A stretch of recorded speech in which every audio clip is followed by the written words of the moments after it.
Let's now head to the Ashanti region, where the Ghana Federation of Disability Organization is lamenting the continuous stigmatization and stereotyping of persons living with disabilities in the country.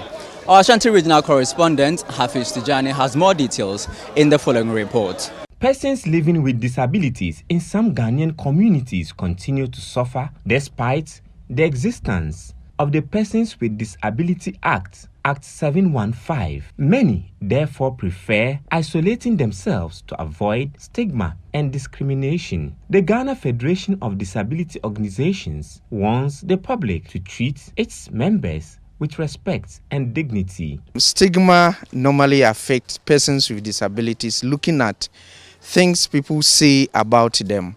So they see you as, okay, this person cannot do that, or this person is petty, he cannot do one or two things. So this person's disease can also affect the other children, so we will not allow that child to play with the person with disability. And so these things affect them because then they lose their talent. They don't know how to mingle with other children in the society. So when it happens, that person's talent is now become hidden and is not able to seek for the opportunities that he's supposed to. And parents as well. Sometimes they also don't want their children to play with children with disabilities.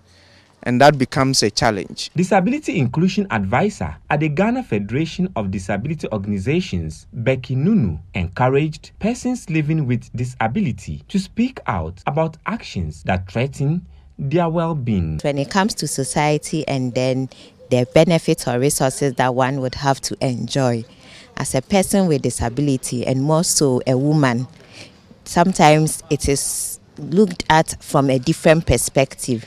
You know, being a woman itself has its own issues, and then being a person with disability comes up with multiple interconnectivities. And so the feedback is that the stigmatization and the discrimination is high when it comes to a woman and a person with disability for that matter. That is why we are, like the workshop we are doing now, we are training them to know their rights, because rights is a civil thing that everybody would have to enjoy.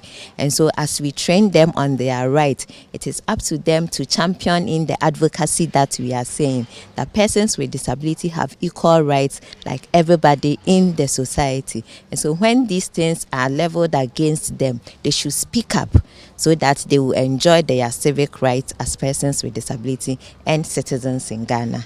The Federation has begun a series of capacity building trainings to empower women and girls living with disability on their rights. Programs Manager for the Ghana Federation of Disability Organizations, Peter Anumakodie, cautioned the public against stereotyping persons living with disability. So if someone commits a crime, and let's say persons with disabilities are also human beings, so they can also commit a crime, and that is normal as everybody in the society.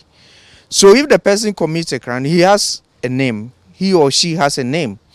So instead of mentioning Kwamina Mensah committed this crime, then they said a blind man committed a crime somewhere. So when you are in a public space, everyone looks at that blind man who is innocent sitting down somewhere because a blind man's name has been mentioned without mentioning Kwamina Mensah who committed that crime.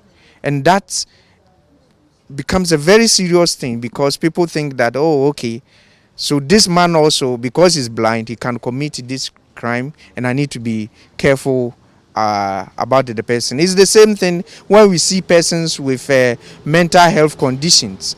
Everybody says they are mad, and so anytime they see a person with psychosocial disability or person with mental health condition, they say that, oh, he can commit or he can hurt me or do something. The engagement is to promote the rights of women and girls with disabilities by equipping them with knowledge and skills to advocate for themselves.